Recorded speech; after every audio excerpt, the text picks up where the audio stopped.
Assalamualaikum warahmatullahi wabarakatuh.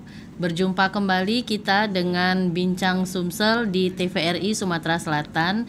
Sahabat TVRI, pada hari ini kita akan membahas tentang penyekapan perempuan, perlindungan perempuan dan anak yang dilakukan penyekapan sampai dengan mengalami kematian. Dan pada hari ini kami telah menghadirkan narasumber kita yang cantik, Ibu Koni. Apa kabar Ibu? Alhamdulillah sehat Mbak. Baik. Mbak Grace sehat juga ya? Alhamdulillah saya sehat.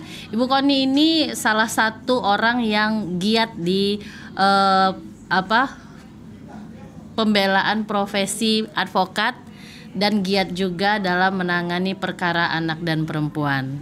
Betul ya Bu ya? Ya baru mulai. Advokatnya baru, cuman kalau penggiat sebagai kepedulian terhadap perempuan dan anak memang saya sudah lama. Baik, jadi narasumber kita memang yang sangat berkompeten hari ini, dan beliau juga adalah seorang dosen ya Ibu ya? Iya, alhamdulillah sama kayak hostnya.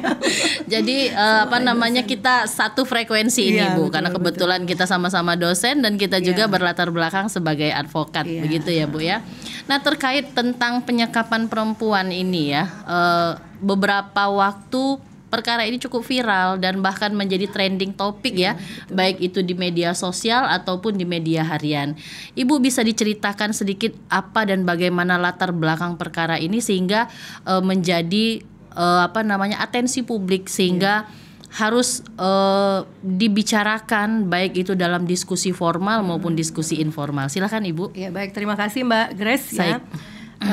Jadi pada tanggal 22 itu kejadian ini bermula dari almarhumah Cindy ini kan sudah menikah 4 tahun. Baik. Ya, menikah 2020. Oke. Dan sudah punya 1 orang anak berusia 3 tahun, putra. Laki-laki ya? Laki-laki. Ibu, boleh saya tahu Ibu Cindy ini sehari-hari bekerja atau ibu rumah tangga biasa Bu Cindy atau bagaimana? Ibu rumah tangga biasa. Ibu rumah tangga biasa. Ya, suaminya yang bekerja seperti itu. Jadi dia sehari-hari memang di rumah. Dan setelah kami berbincang dengan keluarganya, jadi tipikal si almarhumah ini memang tipikal istri yang sangat penurut dengan suami seperti itu. Dan dia menikah dulu itu ta'aruf. Jadi bukan kenal dulu. Jadi memang tidak melalui proses pacar-pacaran begitu ya Ibu ya. Kayak Mbak Grace enggak. Jadi dia ta'aruf, jodoh-jodohkan begitu ya. Baik. Dan akhirnya memang dia tipikal istri yang patuh sehingga memang kalau mau keluar rumah itu harus izin dulu. Kalau tidak izin baik itu ke rumah orang tua juga seperti itu. Jadi mereka tidak tinggal satu rumah dengan orang tuanya. Tidak seperti itu. Nah, jadi kalaupun mau ke rumah orang tua dia harus sama suaminya. Jadi selama 4 tahun itu dia tidak pernah ke rumah orang tuanya itu sendirian, pasti sama suaminya, dan pulang lagi juga sama suaminya. Oh begitu. Nah, 4 tahun ini 3 tahun itu tidak ada cerita apa-apa. Nah, hanya saja almarhumah ini ternyata dengan ayu iparnya, karena dia ini satu-satunya putri loh. Jadi 5 bersaudara, anak ketiga 1 perempuan. Luar biasa sedih ya. Jadi 4-nya itu semuanya laki-laki. Jadi dia sering bercerita mulai Februari itu sering bercerita dengan ayu ipar ya, kakak ipar perempuan, bahwa dia itu sudah dari Februari 2024 itu sudah mulai merasakan ketidaknyamanan. Ketidaknyamanan dalam hal ini ketidaknyamanan dalam rumah tangga, dalam rumah tangga, hubungan dengan suaminya seperti itu. Dan terjadi cikal bakal KDRT lah ya, walaupun belum. Artinya mengalami KDRT ya, Bu, walaupun belum ada penyiksaan, tetapi dia sudah merasakan sesuatu yang penyiksaan kecil lah seperti itu ya. Kalau di dalam dalam hukum kita ya, penyiksaan ini yang dimaksud apakah kekerasan baik itu secara verbal, apakah itu kekerasan secara fisik atau bagaimana? Pada saat bisa digambarkan. Kalau Ibu? Februari itu dia sudah baru mulai psikis. Baru psikis. Jadi KDRT itu kan kita tahu ada 3 macam kan. Salah satunya adalah kekerasan secara psikis, jadi sering diancam, sering dimarah. Dia sudah curhat. Nah, jadi pada 2 bulan berikutnya dia sudah dijemput oleh orang tuanya karena dia sudah bilang mau pisah. Tetapi ketika dijemput orang tuanya dia beda lagi gitu loh. Dia ingin nggak jadi, saya mau mempertahankan rumah tangga, dan itu terjadi berulang selama 3 kali dalam 1 tahun itu. Ya, ini agak 2024. menjadi pertanyaan ya Ibu ya. di awal dia kan bercerita bahwa ada ketidaknyamanan begitu kan. Betul. Terus tiba-tiba dijemput sama orang tuanya berubah pikiran.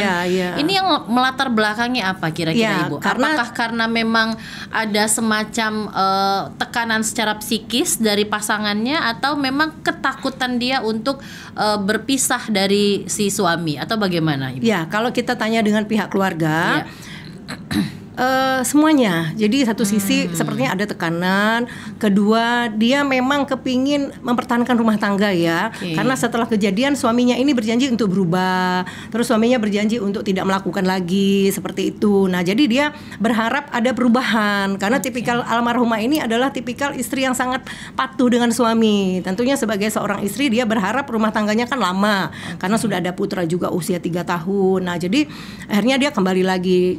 Orang tua kan tidak bisa ikut campur terlalu dalam ya. Nah, mohon maaf orang tua juga dari kalangan yang mohon maaf yang kurang mampu dan juga tidak mengerti hukum lah. Jadi kalau dia melihat anaknya mau ya silahkan. Nah, yang terakhir dia datang bulan Oktober itu, Oktober 2024 dia datang dengan suaminya.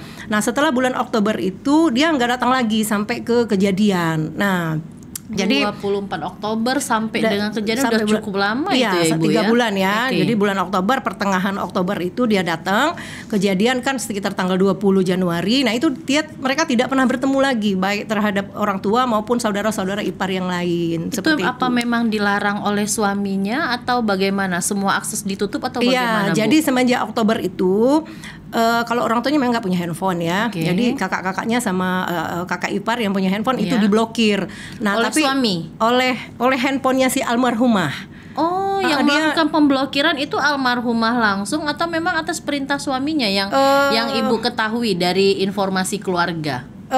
Kalau sekarang ini suami, karena terakhir bulan 10 itu dia memutus komunikasi, itu handphonenya itu dipegang suami. Oh begitu. Jadi kan banyak masyarakat yang bertanya, kemana keluarganya kok tidak 3 bulannya? Itu kan pertanyaan yang mungkin karena kan beberapa medsos itu mengulas habis tentang kematian Ibu Cindy ini. Jadi ada semacam kemana sih keluarganya gitu kan, dan bagaimana peran keluarga dalam melindungi keluarga yang lainnya yang dalam kondisi memang membutuhkan perlindungan. Karena sebagaimana kita ketahui bahwa undang-undang kekerasan dalam rumah tangga itu mengamanatkan perlindungan itu bukan hanya dari pihak kepolisian, kejaksaan, pengadilan, advokat masyarakat. Peran keluarga pun tetap harus yang utama begitu. Nah, terkait dengan cerita yang Ibu sampaikan tadi ya, langkah-langkah hukum apa yang sudah Ibu tempuh untuk mencari atau memberikan keadilan terhadap almarhumah dan keluarga? Iya, jadi kami ini ketemunya sudah di pertengahan jalan, Mbak. Jadi sempat belok kiri belok kanan dulu. Sempat ini kan kejadiannya hari Kamis, ini kan viralnya hari Minggu. Viralnya itu malah setelah suaminya dilepaskan. Sempat dilepaskan, menarik ini pemirsa ya. Jadi ada rumor tentang kekerasan, ada korban, dan juga setelah dilakukan pelaporan dilepaskan. Ini kan menarik ya. Betul. Tolong Ibu dijelaskan secara rinci kenapa ada semacam pembiaran gitu ya dalam penegakan hukum ini, seolah-olah kematian dari seorang perempuan ini begitu biasa, tidak menjadi atensi begitu. Silakan Bu. Ya, jadi kan kejadian itu kan hari Selasa. Kejadian itu hari Selasa itu pun terjadi karena suaminya ini minta bantu dengan tetangga, katanya minta mencari bidan karena istrinya sakit. Itu kronologis kejadian. Nah, setelah hamil ibunya itu si Ibu Cindy almarhum ini hamil, enggak terbukti hamil. Mencarinya ke bidan Ibu? Iya, karena suaminya tadi udah ketakutan. Oh begitu. Karena kan ini kondisi udah parah sekali. Ya karena sepengetahuan kita ya kalau bidan itu kan berkaitan dengan reproduksi berkaitan dengan melahirkan gitu. Kalau misalkan itu ada video yang memang tidak tersebar, cuman kan kalau kondisi almarhumah kan tersebar dengan tubuhnya yang tinggal tulang belulang, yang kepalanya udah kutuan, udah gimbal. Jadi artinya dia tidak dilakukan kebersihan secara personal gitu ya. Jadi tidak dirawat betul-betul ini terjadi pembiaran yang kami melihat ada unsur kesengajaan karena rambutnya itu ketika dokter di Hermina motong itu pun dokter tuh sempat nangis dan tangan dokter tuh udah jadi coklat saking kotornya, rambutnya tuh udah kutu semua, Mbak. Masya Allah. Jadi badannya tuh kurus sekali dan di kamar itu hanya ditemukan nutrisari yang bungkusan itu dan satu bos air minum. Mungkin hanya itu yang nah pada saat BAP diambil keterangan si tersangka itu katanya dia diberi makan 1 kali, pernah disuap, tapi selanjutnya nasi itu ditaruh di pinggir gitu, jadi di pinggir kasur, jadi si almarhumah nggak bisa makan sendiri lagi. Itu pengakuan dia ya. Pada saat ada sesuatu yang menarik sampai rambutnya gimbal, sampai kutuan segala macam itu, artinya memang apakah di rumah itu penghuninya hanya suami, istri dan anak hanya saja? 3 orang. Tidak ada yang membantu atau tidak ada keluarga yang memang setiap hari mengunjungi. Kalau keluarga sendiri tahu nggak bahwa si Ibu Cindy ini mengalami suatu penyakit atau memang dia mengidap penyakit tertentu? Nggak tahu, Mbak. Jadi karena ini pertanyaan semua orang ya. Kemana keluarganya? Iya, betul. Jadi kami beritahukan ya kepada semua penonton dan yang melihat bahwa Cindy ini nggak ada riwayat, almarhumah ini nggak ada riwayat sakit sama sekali selama ini. Jadi sehat. Nah, kenapa keluarga ini tidak berusaha mencari tahu? Keluarga ini kan ada yang berteman dengan handphonenya almarhumah ya. Nah, dia ini membuat status gitu loh setiap hari. Jadi status makan enak, status minum kopi kenangan. Jadi si kakak iparnya tadi melihat, wih adik saya ini baik-baik aja gitu loh. Begitu ya. Nah, terus saya tanya kepada bapaknya, Bapak pernah minta kayak kita kan video call? Iya, betul. Pernah. Jadi yang mengangkatnya itu si Wahyu suaminya ini, dia bilang, oh nanti Pak ya, dengan nada yang sangat baik loh Mbak. Nanti ya si Cindy lagi mandi. Setelah Cindy mandi nanti kami telepon balik. Terus telepon lagi di jalan, telepon lagi ke warung. Jadi nggak ada kecurigaan gitu loh. Dia bisa video call sama anaknya. Kan anaknya sehat ya walaupun masih trauma kan. Nah, jadi memang rumahnya tuh nggak terlalu jauh. Sama-sama di Kertapati. Hanya saja karena keluarganya melihat ada status jalan-jalan, status makan enak, keluarganya berpikir Cindy itu sehat-sehat saja gitu loh. Jadi sedemikian kamuflasenya yang bukan dibuat berarti oleh suami ya. Kan banyak juga yang tanda kutip lah ya menyalahkan keluarga, kok 3 bulan nggak dateng. Ya kita kan biasa lah ya kalau 3 bulan namanya orang tua aja kesibukan, anak ada kesibukan kan. Jadi mana lagi orangnya sudah tua Mbak, udah sulit jalan. Jadi dia hanya menyaksikan dari handphone itu. Nah ternyata begitu diberitahu oleh tetangganya ini begitu saya ulang yang tadi, begitu tetangganya ini udah mulai curiga tuh udah lama. Makanya saya pernah berstatement kurangnya peran dari masyarakat ya. Masyarakat sangat tidak peduli gitu loh. Padahal kata Mbak tadi dalam Undang-Undang nomor 23 tahun 2024 itu menjadi peran masyarakat apabila mengetahui untuk melapor, untuk mencegah kan. Nah, ada upaya preventif gitu ya. Nah, jadi begitu datang karena satu sisi waktu saya tanya dengan tetangga itu pintunya dikunci terus, tapi kalau rame-rame sebenarnya kan bisa didobrak ya kalau betul-betul peduli ya. Nah jadi pada saat tetangga masuk melihat keadaan yang mohon maaf ya, kamar itu sudah baunya sudah melebihi bau tempat sampah gitu loh. Artinya si Ibu Cindy ini memang sudah tidak bisa melakukan aktivitas untuk membersihkan diri sendiri gitu ya. Badannya tuh tinggal tulang. Oh gitu. Semuanya tulangnya udah kelihatan. Jadi perutnya udah ke dalam, tulang-tulang belakang. Badannya benar-benar sudah hanya terbalut kulit saja, udah tulang betul. Jadi gitu dia nggak bisa lagi ke kamar mandi kan di luar ya. Jadi mohon maaf buang kotoran pun sudah di situ kan, udah terkering di situ. Jadi barulah keluarganya ini tahu kalau kondisi almarhumah itu seperti itu. Jadi nggak tahu, langsung dibawa ke rumah sakit Hermina. Nah, suami sendiri pada saat dilakukan pemeriksaan itu, adakah pengakuan dari yang bersangkutan melakukan pemukulan, melakukan semacam tindakan yang berupa kekerasan fisik sehingga si korban ini mengalami sakit yang sebegitu mengenaskannya? Pada saat tersangka diperiksa itu dia nggak mengakui kalau ada kekerasan dan lain sebagainya. Dia hanya mengatakan almarhumah ini sakit. Nah sakit terus-terusan sakit tidak diurus, hanya seperti itu, Mbak. Jadi dia kalau kekerasan memang pada saat dimandikan itu memang kalau secara kasat mata nggak ada, kalau secara kasat mata nggak ada, ya. Jadi memang murni kelihatannya ya. Tapi kan kalau yang membuktikan harus ahli ya, harus dokter. Itu dilakukan otopsi atau bagaimana? Otopsi enggak, visum. Tidak ya, hanya visum saja. Jadi dokter pertama masuk ke rumah sakit Hermina itu dokter sudah melakukan pemeriksaan kan, hasilnya mungkin sudah di kepolisian, kita belum tahu hasilnya seperti apa. Yang dikemukakan oleh dokter pada saat itu adalah kemungkinan ada paru-paru basah, tapi kemungkinan karena belum dibuktikan waktu itu ya. Karena memang tidak dilakukan pemeriksaan lebih lanjut karena kalau kita ngelihat orang kurus pastilah ya kita pasti paru-paru ya gitu. Tapi selama ini si almarhumah tidak punya riwayat sakit ya. Terus dehidrasi akut itu sudah pasti. Kalau dehidrasi sudah pasti. Karena memang dia kekurangan cairan, kekurangan asupan begitu ya. Nah, Ibu selaku praktisi yang memang pemerhati perempuan dan anak, apa yang Ibu bisa sampaikan kepada negara nih, bahwa peran negara sangat penting ya. Kita punya undang-undang yang berkaitan dengan kekerasan dalam rumah tangga, tetapi implementasi dari undang-undang ini sendiri tidak bisa sepenuhnya dilaksanakan.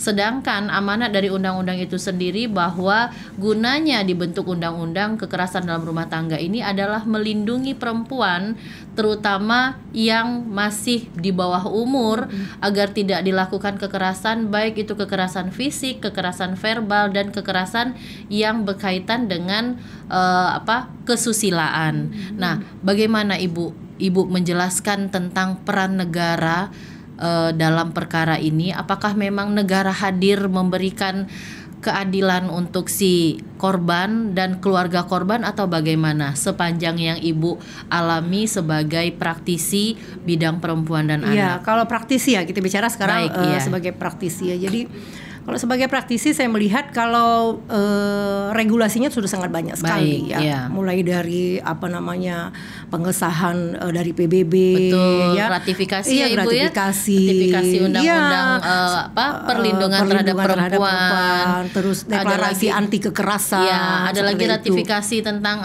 larangan dilakukan penjualan anak dan perempuan gitu. Semuanya sudah sangat aturan-aturan itu ya. Kalau secara negara sudah menyusun aturan itu, dan memang itu dari amanat dari ratifikasi PBB itu ya. Nah, tapi saya melihat fakta di lapangan. Kita melihat fakta di lapangan, kita tidak tahu kendalanya seperti apa ya. Jadi saya melihat dari segi preventif maupun represif masih sangat jauh kalau saya lihat ya peran negara itu. Kenapa? Di dalam kasus almarhumah ini saja saya belum melihat negara tuh hadir gitu loh. Oh gitu. Iya, padahal jadi Ibu bersuara ini supaya negara memang benar-benar hadir memberikan keadilan gitu kan ya. Yang baru hadir itu hanya Dinas Pemberdayaan Perempuan. Itu baru hadir ya. Nah, saya belum melihat Dinas Kesehatan misalnya. Kan Dinas Kesehatan harusnya merupakan menggali ini masalahnya di mana, dan sekarang ada putranya loh. Putranya almarhumah ini masih butuh penyembuhan, konseling. Si putranya ini kan ikut disekap di sana. Dia sekarang kepalanya luka, umur 3 tahun. Itu pada saat ditemukan itu rambut anaknya itu gondrong dan penuh dengan koreng dan kutu. Nah, ini harusnya kan Dinas Kesehatan hadir dong. Kan udah sampai media nasional ini. Kan nggak mesti harus luar biasa ya. Jadi ibu dan anak ini dua-duanya korban makanya gitu alhamdulillah anaknya ini selamat walaupun badannya kurus. Dan pada saat saya ajak komunikasi, Mbak, anaknya itu tidak bisa bicara, hanya bisa bicara 2 kata. Pertama Abi, itu ayahnya. Kedua hantu.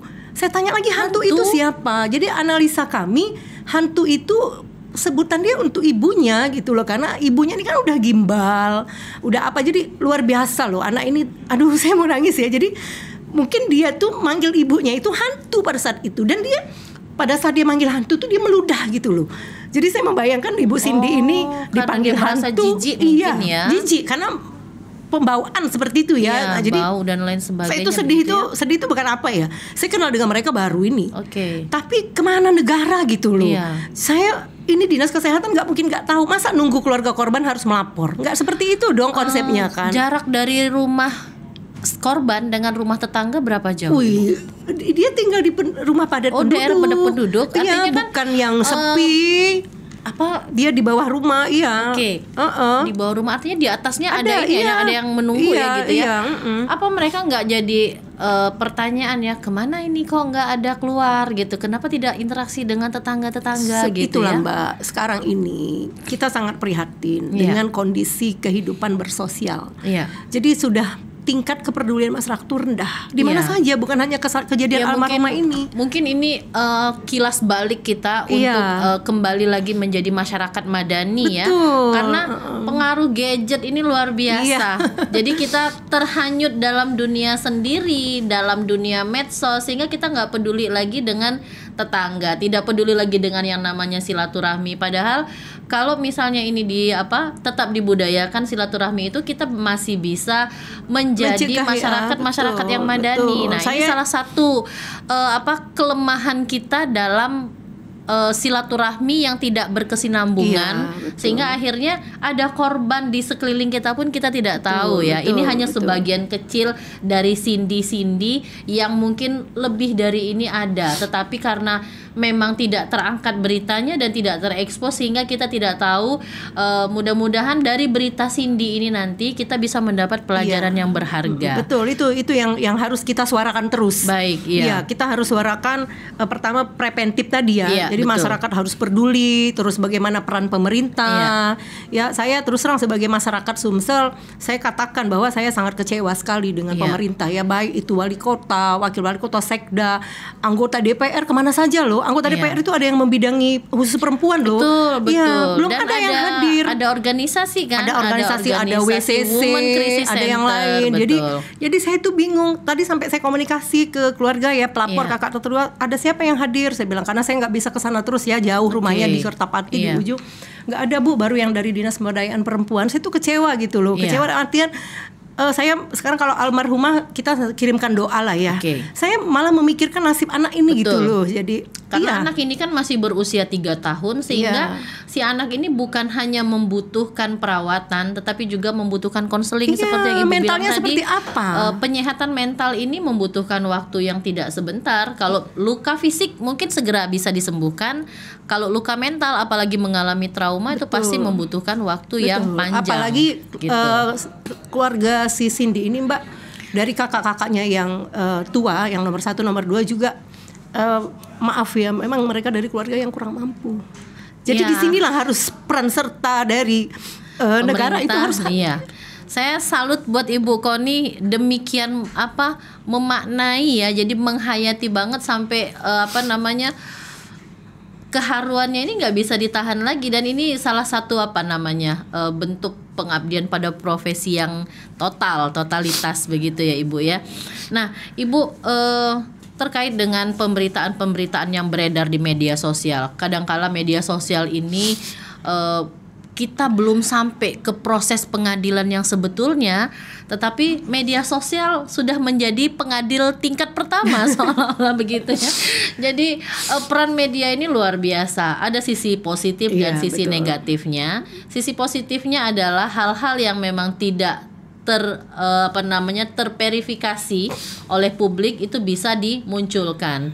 Tetapi yang sisi negatifnya adalah terkadang masyarakat memberikan justice yang tidak seharusnya kepada sesuatu hal yang belum mereka pahami. Nah, Ibu kembali lagi kepada penegakan hukumnya ya. Kalau menurut Ibu sendiri, tadi ada cerita bahwa si suaminya ini sempat dilepaskan. Itu motivasinya melepaskan apa Ibu dari penyidik ini? Apakah karena memang alat buktinya yang tidak terpenuhi, atau memang perbuatan pidananya yang belum memenuhi syarat material, atau bagaimana Ibu? Iya, kami kan hadir itu setelah kejadian. Keluarga korban ini sudah ada advokat waktu itu. Jadi kami memang tidak hadir pada saat pelaporan pertama ya. Nah, tapi sempat kami hadir setelah itu advokat itu mundur lah ya, tidak ada kabar, baru kami yang hadir kan. Nah, jadi saya dengan Pak Nopel Dan itu sudah dilakukan penahanan. Nah, pada saat itu yang kami mendapatkan informasinya bahwa memang kembali lagi ke regulasi memang. Jadi kekerasan fisik, kekerasan dalam rumah tangga itu kan ada 3 kategori, Mbak. Pertama kekerasan fisik, kedua kekerasan psikis, 4 ya sorry, ketiga kekerasan seksual, 4 kekerasan dalam penelantaran rumah tangga.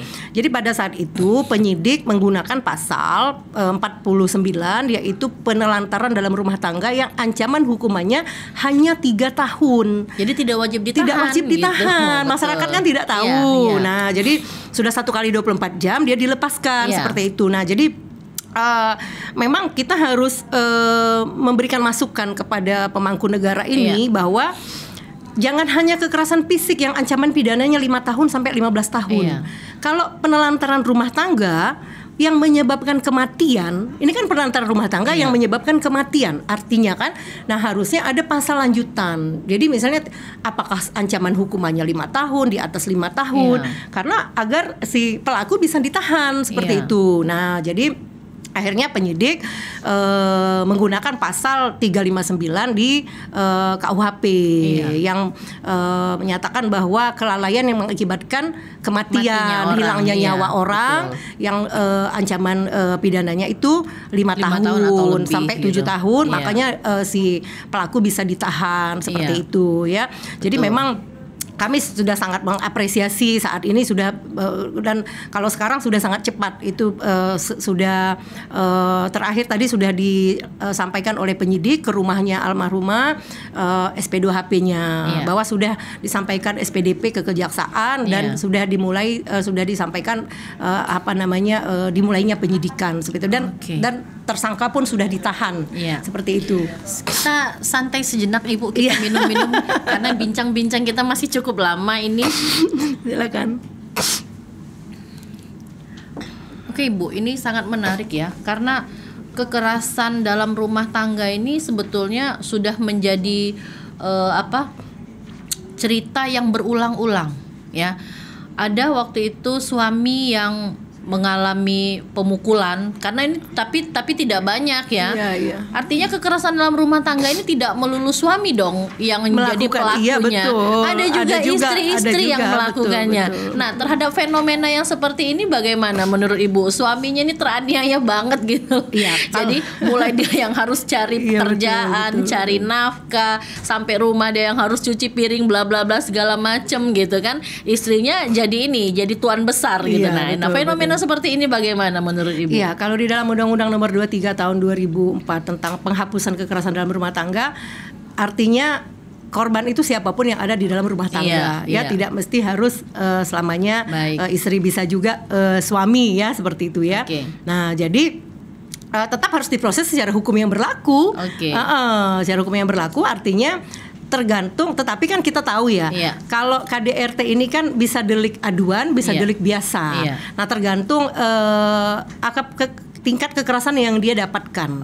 Ya, kalau tingkat kekerasan itu tidak berakibat fatal, itu kan harus delik aduan.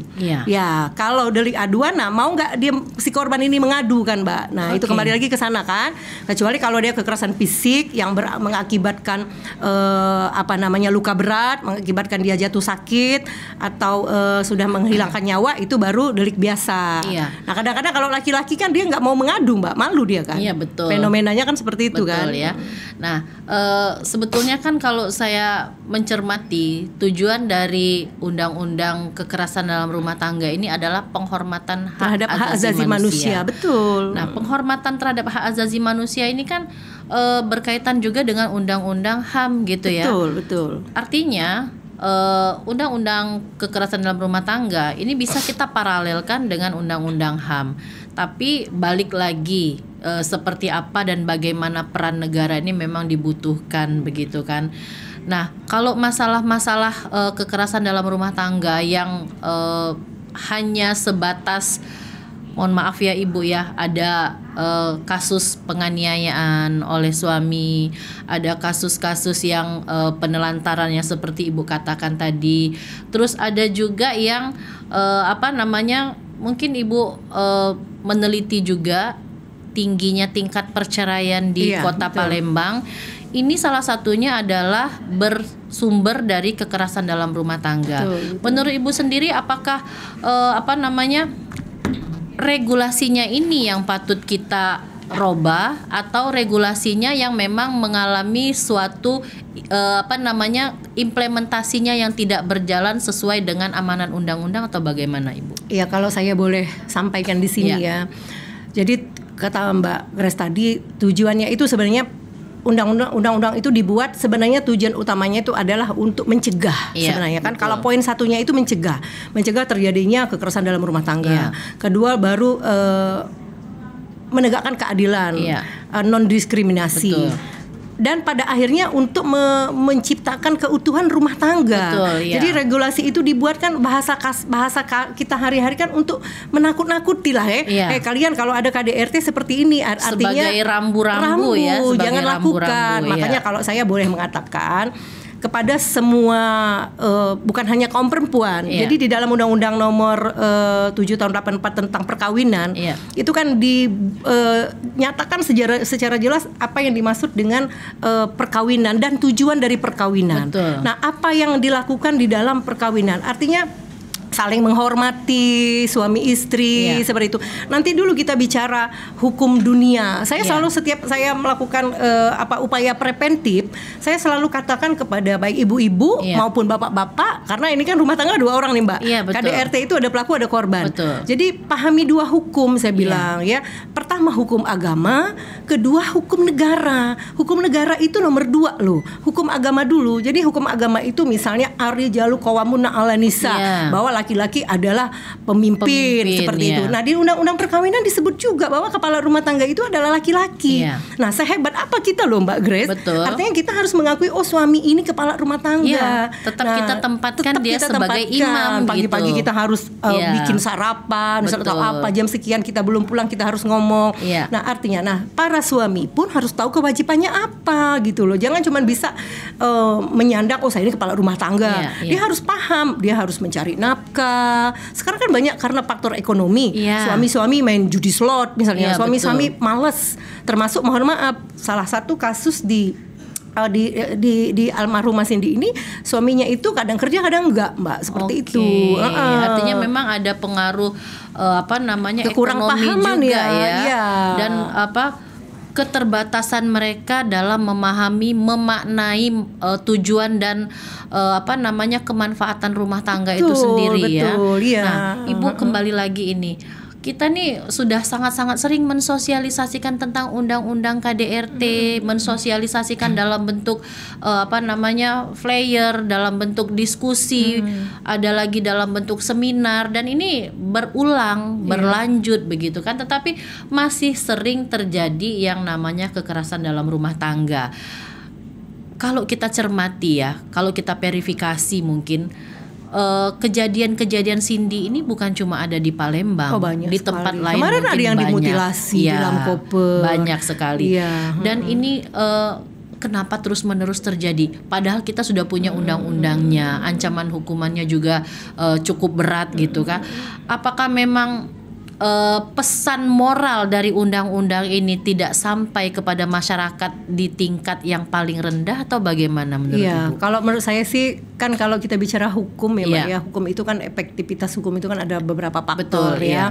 Salah satunya ya kalau faktor regulasi sebenarnya sudah diatur ya. Faktor kalau saya lihat ini yang lebih menonjol ini adalah faktor masyarakat dan faktor budaya. Ini yang paling paling menonjol. Jadi KDRT ini seperti hal yang sudah biasa.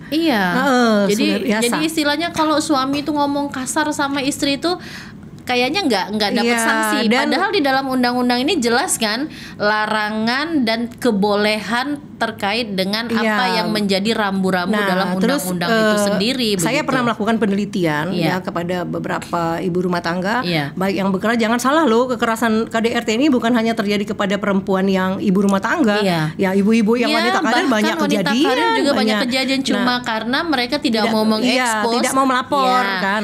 Ada kalanya kan kekerasan itu tidak tidak harus yang kekerasan fisik loh Ibu. Betul, psikis. Ada lagi kekerasan psikis. Nah, kekerasan psikis ini yang tidak bisa terdeteksi dan mungkin hal yang dialami oleh almarhum Cindy ini dimulai dari kekerasan psikis apakah itu dari kekerasan verbal ataukah itu dari penelantaran seperti itu, sehingga akhirnya membuat psikis si korban ini sangat-sangat down, mental syndrome mungkin seperti itu ya. Jadi memang kita memang harus mensosialisasikan ya. Selain isi dari regulasi, yang harus kita sosialisasikan itu adalah keberanian para kaum perempuan untuk melapor. Satu, melapor, kedua bertindak loh. Betul. Kalau sudah terjadi tanda-tanda kekerasan, apalagi secara terus-menerus, jangan sekali-sekali kita berdalih bertahan karena anak atau bertahan karena cinta. Ini menarik, yang paling penting itu. Ini yang paling menarik ya. Karena pada umumnya masyarakat kita di Sumsel khususnya ya, perkawinan itu kan menjadi sesuatu yang sakral. Sehingga apapun yang terjadi, kita mempertahankan perkawinan itu walaupun mungkin ada hal-hal yang tidak nyaman dan tidak perlu diungkapkan karena tabu, karena adat, karena malu gitu kan. Nah, ini yang kadang-kadang menjadi sesuatu yang tidak bisa terdeteksi dan pada akhirnya nanti menimbulkan kekerasan psikis yang seperti saya katakan tadi. Kalau untuk tindakan-tindakan yang sebaiknya dilakukan, apakah itu oleh Dinas Pemberdayaan Perempuan ataupun Women Crisis Center, supaya keberadaan undang-undang ini bisa dimaknai dan dipahami secara utuh oleh kaum perempuan. Bagaimana menurut Ibu? Intinya kalau saya katakan tadi, anggaplah ini perempuan sudah tahu ada regulasi. Terus perempuan sudah tahu harus melapor misalnya. Tetapi yang menurut hasil penelitian kami, 80% itu mereka nggak akan melapor. Satu, tidak melapor, kedua bertahan. Sampai akhirnya terjadi korban. Betul. Nah, kita kan mengupayakan jangan sampai terjadi korban. Nah, kalau memang sudah ada tanda-tanda kekerasan baik itu psikis maupun fisik, apalagi sudah sampai terancam jiwa raga seperti itu kan, perempuan kan harus berani mengambil tindakan. Ini yang harus kita sosialisasikan. Betul. Di luar mensosialisasikan isi dari regulasi. Nah, kalau isi regulasi ini kan banyak masyarakat yang sudah tahu kalau misalnya kamu tuh menganiaya ada hukumannya loh, itu kan secara sederhana ya, baik itu undang-undang di pidana umum atau KDRT, seperti itu masyarakat sebenarnya tahu. Kalau kamu mencuri, kamu pasti ditangkap polisi misalnya, sederhananya seperti itu. Tetapi yang kita butuhkan adalah bagaimana masyarakat ini perempuan ya itu harus berani gitu loh. Nah, berani. Ini itu yang paling penting. Karena kan kita Sumsel ini kan terikat dengan adat istiadat ya. Betul. Dan terikat juga dengan keagamaan gitu. Pada umumnya orang di Sumsel ini beragama Muslim dan kata Ibu tadi arijalu qawwamuna 'alan nisa, sehingga apapun yang terjadi ya si ibu-ibu, si perempuan-perempuan ini manut apa kata suami. Walaupun kadang-kadang yang dikatakan suami itu tidak semuanya benar gitu kan. Tidak sedikit loh yang mengalami kekerasan fisik di dalam rumah tangga. Kejadian almarhumah Cindy ini kita bicara kalau seandainya diantisipasi dari awal itu tidak akan terjadi seperti itu kan. Jadi akibat dia bertahan berharap suaminya suatu saat akan ada perubahan ya. Janji-janji suaminya seperti itu. Saya katakan tadi, tahap pertama jelas dong kita pasti akan ngomong kepada semua wanita maupun laki-laki, saling memaafkan itu adalah hal yang paling utama. Ya, kita nggak ngomporin nih. Jangan salah ya. Kita kan adalah orang yang beragama. Kalau memang pertama kali dia sudah minta maaf tetapi betul-betul ada perubahan, ya it's okay lah Mbak. Namanya rumah tangga kan harus dipertahankan gitu ya. Nggak mungkin lah rumah tangga nggak ada. Kadang-kadang begini Ibu, nggak ada masalah kan. Mungkin ibu tahu ada yang namanya kaum feminisme dengan kaum agamis. Betul. Nah, ini kan ada dua kutub ya, ada dua kutub yang tidak bersesuaian gitu. Kalau kaum feminis kan seperti yang menyuarakan adanya kebebasan, kebebasan berpendapat, kebebasan dalam bersikap gitu kan. Tapi kaum agamis banyak yang mengatakan bahwa apapun yang terjadi, apapun yang diucapkan oleh suami itu adalah titah gitu kan. Nah, dengan adanya kondisi-kondisi yang seperti ini, oleh sebab itu mungkin menurut saya ya, karena kultur akhirnya pada umumnya perempuan-perempuan yang mengalami kekerasan ini lebih memilih untuk diam. Bagaimana menurut bisa Ibu? Jadi makanya kalau saya sosialisasi atau kita siapapun mensosialisasikan ini, kita ini kan regulasi dibuat kan untuk mencegah sebenarnya. Betul. Bukan untuk kejadian. Bukan untuk setelah kejadian akan memakan korban. Ya pelaku juga akan ditahan seperti itu kan. Betul. Maka dari karena itu kan kalau pidana itu kan sudah ultimum remedium, begitu kan Ibu. Sudah langkah terakhir kan seperti betul. itu. Kita lebih baik pencegah. Nah jadi feminis dengan agamis tadi memang harusnya disatukan. Jadi artinya tadi kembali lagi. Jadi untuk menanamkan rasa tanggung jawab masing-masing itu perlu kan. Bagaimana peran seorang istri secara agama. Betul. Saya katakan seperti itu, secara agama nggak bisa dipisahkan dari agama hidup kita ini. Makanya saya sangat sepakat kita belajar hukum agama dulu. Betul. Baru kita belajar hukum negara. Betul. Hukum di Al-Qur'an itu semuanya sudah kodratnya wanita itu sudah ada jelas dalam Al-Qur'an, begitu kan suami Ibu? juga begitu. Jadi jangan hanya menuntut perannya istri, peran suami juga seperti tadi. Saya katakan almarhum Cindy, suaminya harus mencari nafkah dong. Kan seperti itu kan. Jadi terus kalau misalnya rezekinya sedikit, jangan marah dengan istri dong. Kan kita tahu suami yang memuliakan istri itu rezekinya dijamin oleh Allah kan. Seperti itu. Nah, jadi betul itu. Jadi sekarang ini yang menjadi keprihatinan kita adalah Mbak, memang sekarang zamannya gadget. Zamannya gadget, ibu-ibu rumah tangga juga sudah nggak ada lagi yang nggak punya medsos, bener nggak? Kalau dulu ya mana ada kita betul. Ya, jadi fenomena seperti ini memang menjadi bagian dari salah satu faktor penyebab terjadinya KDRT. Misalnya suami pulang nggak diurus, siapa dong nggak marah. Nah seperti itu. Jadi itu juga kadang-kadang yang harus kita berikan edukasi mungkin ya kepada kaum ibu agar jangan merasa bahwa ya udah kita ini udah dikasih kodrat masing-masing gitu kan. Nah kadang-kadang begini juga Ibu. Saya sepakat dengan Ibu tadi bahwa kita belajarnya itu dari hukum agama gitu, baru kita mempelajari hukum negara. Karena kalau misalnya kita berbicara tentang hukum material saja, hukum formil saja, maka kita akan kehilangan etika dalam berumah tangga. Karena itu yang harus dijaga padahal kan. Yang namanya KDRT ini kan bermula adanya ketidakcocokan antara satu dengan yang lainnya. Sama-sama emosi, sama-sama rasa hebat, ego, kan seperti itu kan. Seingat saya dulu sebelum adanya undang-undang ini dibentuk, kita kan punya yang namanya hukum perdata ya.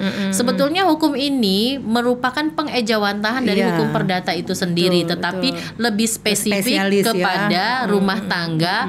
Yang itu tadi yang Ibu bilang bahwa tujuannya adalah jangan sampai rumah tangga ini dibangun dengan dasar yang tidak harmonis atau terjadi kerusakan-kerusakan yang tidak bisa ditenggarai oleh negara. Ibu, dengan kejadian-kejadian yang sudah ada dan sudah menjadi konsumsi media ini, bagaimana saran pendapat Ibu agar kaum ibu ini bukan cuma pandai bermedsos, tapi juga bisa paham dengan aturan dan sekaligus juga bisa menempatkan dirinya sebagai ibu rumah tangga agar kekerasan-kekerasan dalam rumah tangga ini tidak terulang lagi. Ya, jadi kita hubungkan dengan undang-undang perkawinan. Baik. Ya, pertama kita mencegah adanya pernikahan dini. Nah, ini kan Ibu, menikah, saya belum dapat informasi terkait usia pasangan Cindy dan suaminya. Kalau Cindy sudah memenuhi, dia sudah pada saat menikah 20 tahun. 20 tahun kita sudah dewasa ya. Kita kan minimal kan 16 tahun kok dalam undang-undang perkawinan. Terus yang paling penting itu ditanamkan tadi, pertama rasa keimanan ya. Kedua, kalau bicara sosialisasi, saya rasa pemerintah ini memang sudah melakukan, tetapi sudah banyak sarana dilakukan. Tapi kalau untuk menyentuh sampai ke seluruh masyarakat di Kota Palembang, saya rasa belum, Mbak. Jadi mungkin sosialisasi ini tugas siapa menurut Ibu? Apakah tugas kita yang sebagai penggiat sosial ini atau memang dari Dinas Pemberdayaan Perempuan saja? Jadi di dalam semua regulasi kita di dalam undang-undang apapun pemerintah meminta peran dari masyarakat. Pertama jelas dong ini tugas pemerintah. Ya sudah ada amanat di dalam UUD 45 jelas semua. Nah, tetapi saya juga meminta ya kepada organisasi-organisasi perempuan, ormas-ormas seperti itu ya. mereka berperan secara aktif. Terutama organisasi perempuan kan untuk perempuan harusnya kan seperti itu. Betul. Bagaimana menyuarakan kita kepentingan satu perempuan. menyuarakan, kedua mengedukasi itu secara nyata ke lokasi. Jadi saya agak kurang setuju kalau misalnya pemerintah atau siapapun melaksanakan kegiatan itu ini di hotel. Kita udah sering mengadakan seminar-seminar ya. Tapi kelihatannya ada fokus menyentuh, grup diskusi. Cuma memang ya ada hanya utusan-utusan dari organisasi apa. Jadi kalau saya pelajari misalnya pemberdayaan perempuan dinas ya, atau mengadakan kegiatan sosialisasi atau apa. Yang diundang kan adalah organisasi-organisasi. Yang hadir ini adalah orang-orang yang paham loh, yang sudah paham. Nah, bagaimana kita langsung terjun misalnya ke RT mana yang diundang adalah ibu-ibu rumah tangga yang di sekitar sana. Nah, seperti ini supaya efektivitas undang-undang ini memang menyentuh sampai ke langsung ininya, sampai ke masyarakat yang tingkat terbawah gitu ya. Buktinya yang terjadi KDRT maupun anak ya. Tadi ada lagi kasus anak ya. Yang penganiayaan berat anak itu juga terjadi pada keluarga-keluarga yang kurang mampu, Mbak. Jadi pada umumnya seperti itu ya, Bu ya. Kalau yang saya cermati baik itu di pengadilan ataupun yang terekspos di media, korban itu adalah dari keluarga-keluarga yang dari golongan strata menengah ke bawah gitu. Nah, kita tidak pernah mendapatkan informasi adanya kekerasan yang dilakukan oleh kelompok strata menengah ke atas. Apakah memang mereka tabu untuk mengungkapkannya atau bagaimana, kita tidak tidak mendapatkan informasi yang lebih lengkap. Nah, balik lagi Ibu, kalau menurut Ibu tadi kan memang harus diberikan edukasi sampai ke tingkat bawah. Implementasinya ini apakah memang harus kita galang semacam kerjasama dengan organisasi perempuan atau gerakan-gerakan yang memang ada dilakukan khusus untuk penanganan korban-korban kekerasan baik itu perempuan maupun anak. Bagaimana menurut Ibu? Saya melihat contoh kasus di depan mata ya. Saya melihat kasus almarhumah Cindy. Kepedulian dari organisasi belum ada sampai hari ini. Pemerintah belum ada. Organisasi belum ada. Katanya kita melindungi perempuan, menyuarakan perempuan. Di mana gitu loh. Ya. Nah, ini jadi memang tidak sebatas hanya tadi kata Mbak sosialisasi. Jadi kita ini punya peran ganda. Kalau sosialisasi pada saat preventif, kalau sudah terjadi kita juga harus saling menguatkan gitu loh. Betul. Paling tidak dari hadirnya pemerintah, bagaimana keluarga korban. Nah, untuk pertanyaan Mbak tadi, sepertinya memang kenapa terjadinya di strata yang menengah ke bawah, memang satu faktor tadi ekonomi sudah pasti Mbak. Ya kalau orang mampu itu kan dia happy aja hidupnya kan, bener nggak? Nada tergantung musiknya. Nada tergantung dana. Ya gitu kan, seorang istri ini menarik ya, nada tergantung dana. Seorang istri yang udah saldonya banyak pasti dia akan menyambut suaminya dengan baik. Suami yang saldonya banyak pasti akan sayang sama istri, kan gitu kan rumusnya, bener nggak? Nah, maka dari itu mereka rasanya kurang pas kalau misalnya pada sosialisasi yang dihadirkan mereka. Nah, kita harus menyentuh rakyat bawah karena memang faktanya faktor ekonomi, faktor pendidikan itu sangat mempengaruhi terjadinya KDRT di dalam rumah tangga, khususnya terhadap perempuan ya. Nah, ibu-ibu yang berpendidikan, mohon maaf ya, berpendidikan misalnya rendah, tidak mempunyai penghasilan. Mereka kaum yang dianggap tertindas mereka nggak punya keberanian gitu loh. Maka dari itu peran dari pemerintah ini sosialisasi itu Mbak, maksud saya bukan cuma KDRT begini hukumannya. Sekarang kan bagaimana kita memanfaatkan dinas koperasi. Kan sekarang pemerintah kan sedang menggalakkan UMKM. Bagaimana agar ibu-ibu rumah tangga ini dibekali bagaimana bisa menambah income keluarga. Seperti itu. Jadi banyak hal yang harus dilakukan bersama gitu loh untuk mencegah KDRT ini. Penjaga KDRT itu nggak bisa cuman sosialisasi regulasinya saja, nggak bisa. Jadi banyak hal. Stakeholder ini harus hadir semua gitu loh. Jadi dia bisa menambah pendapatan keluarga, dia ada kegiatan. Nah, jadi rumah tangga itu akan ada pendapatan tambahan seperti itu kan. Jadi artinya penyelesaiannya ini sangat komprehensif ya Ibu ya, tidak bisa hanya di satu sektor harus begitu. Bersama-sama kita kan bergandeng tangan seperti itu. Nah, jadi kita harus mengajak semua pihak. Ini kasus almarhumah Cindy ini jadikan sebagai suatu monumen, sejarah ya monumen, jangan sampai terjadi lagi gitu loh. Ini kejadian di tengah kota loh Mbak. Saya tuh gregetnya kalau kejadian ini di tengah hutan oke lah gitu. Karena memang kurang ini ya, kurang informasi. Kejadian di tengah kota, rumahnya juga dikelilingi oleh rumah-rumah tetangga. Aduh, kemana nih anggota DPR yang sudah jadi?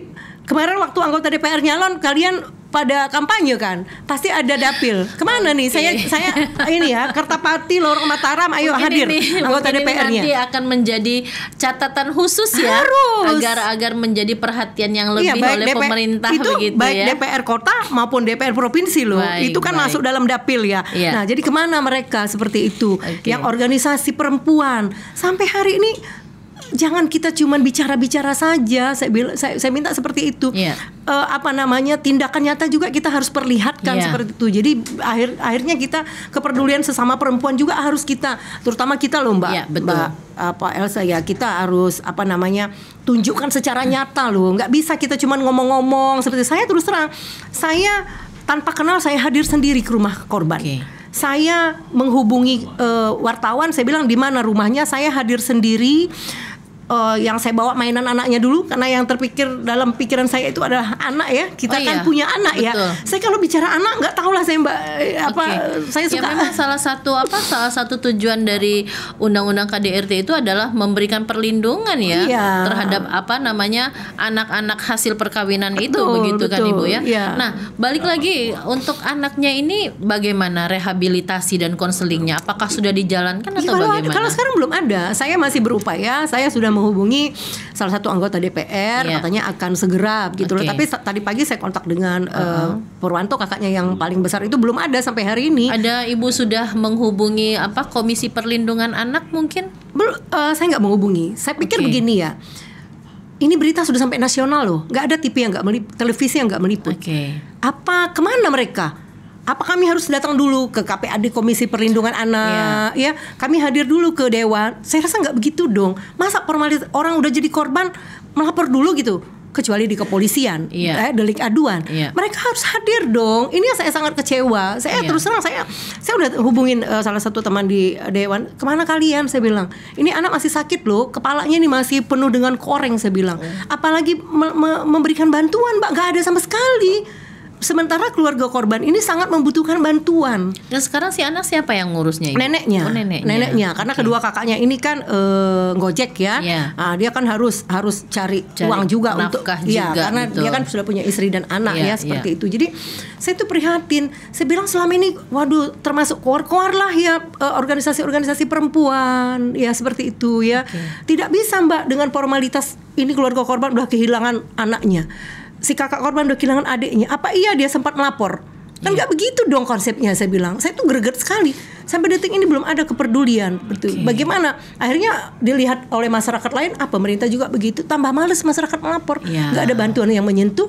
Mungkin kalau dia mendapatkan perhatian dari pemerintah, mendapatkan bantuan secara langsung, kan merasa terhibur.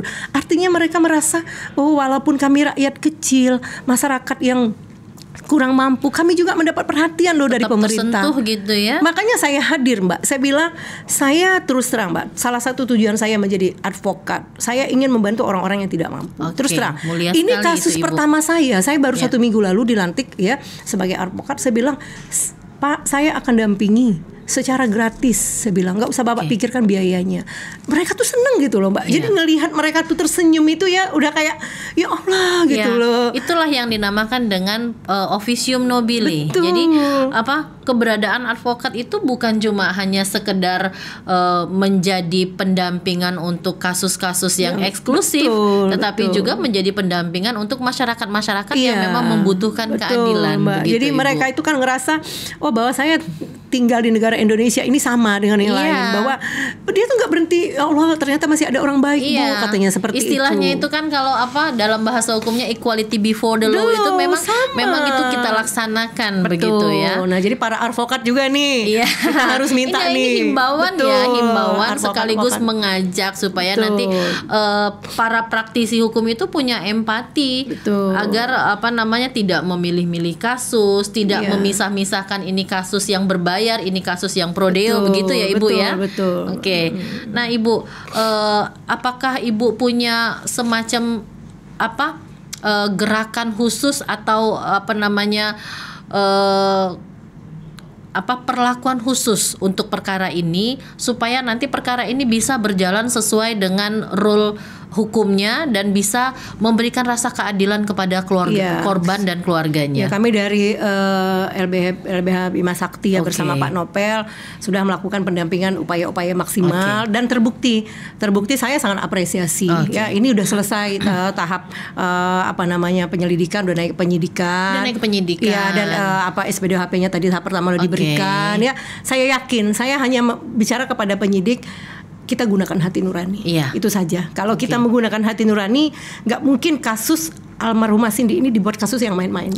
Bagaimana kalau terjadi dengan keluarga kita, Mbak, adik kita, keluarga dekat kita, kan seperti itu ya. Jadi saya berharap nanti para penegak hukum melihat kasus almarhumah Cindy ini dari hati nurani, gitu loh ya. Karena memang arah penegakan hukum kita sekarang bukan hanya progresif tetapi kita sudah menuju kepada hukum yang lebih represif. Apalagi kalau kita ngelihat video Mbak ya, jadi kita bayangkan almarhumah itu nggak diberi makan dalam waktu yang cukup lama. Dalam kurun waktu berapa Mbak?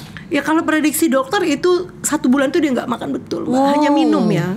Dibuktikan ada rentetan adem sari ya. Adem sari. Jadi pada saat ditemukan adem sari itu ini nutrisari. Nutrisari.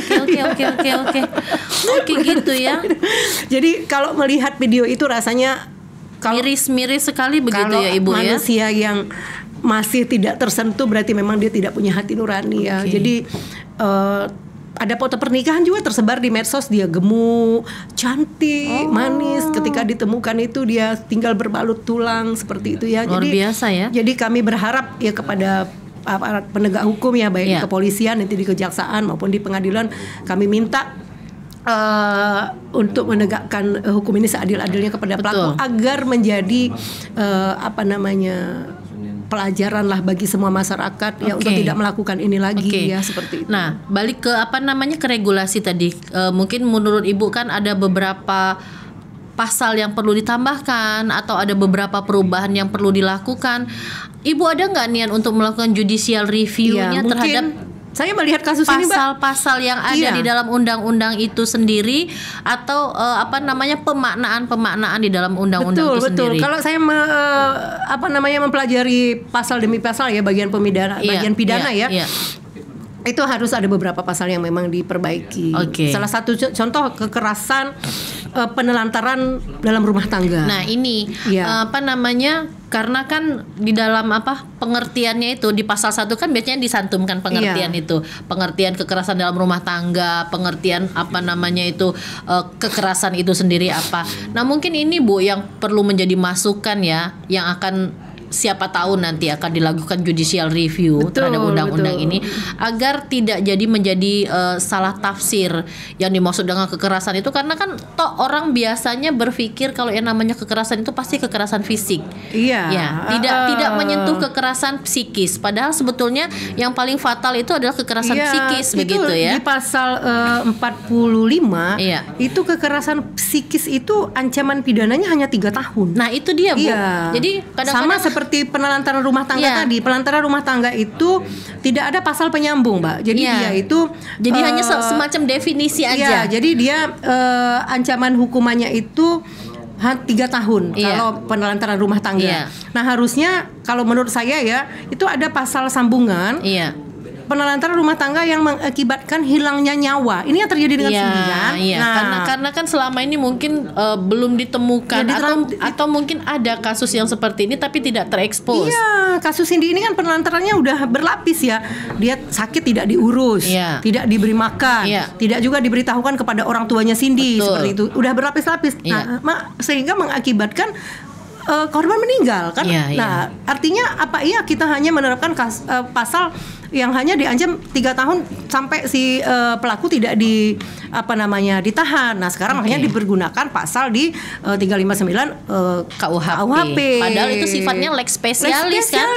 Jadi kembali lagi kepada pidana umum dia akhirnya. Ya, baik Ibu, perbincangan kita sangat menarik tapi waktunya sangat terbatas. Terima kasih Ibu atas kehadirannya. Ya, sama-sama, pemirsa, hari ini kita mendapatkan banyak pengetahuan dari Ibu Dr. Koni, dan mudah-mudahan apa yang disampaikan oleh beliau ini menggugah para pemangku kepentingan, yang mana seharusnya negara memberikan perlindungan yang maksimal kepada perempuan, terutama kepada ibu-ibu yang ada di dalam pengaruh rumah tangga yang tidak sehat, dan agar isi dalam pasal undang-undang kekerasan rumah tangga ini bisa dimaknai tidak hanya sebagai letter luck, tetapi bisa diimplementasikan sampai dengan tingkat terendah dari masyarakat di Sumatera Selatan khususnya, dan pada negara Republik Indonesia umumnya. Demikian pemirsa, jumpa lagi pada perjumpaan selanjutnya. Assalamualaikum warahmatullahi wabarakatuh. Waalaikumsalam.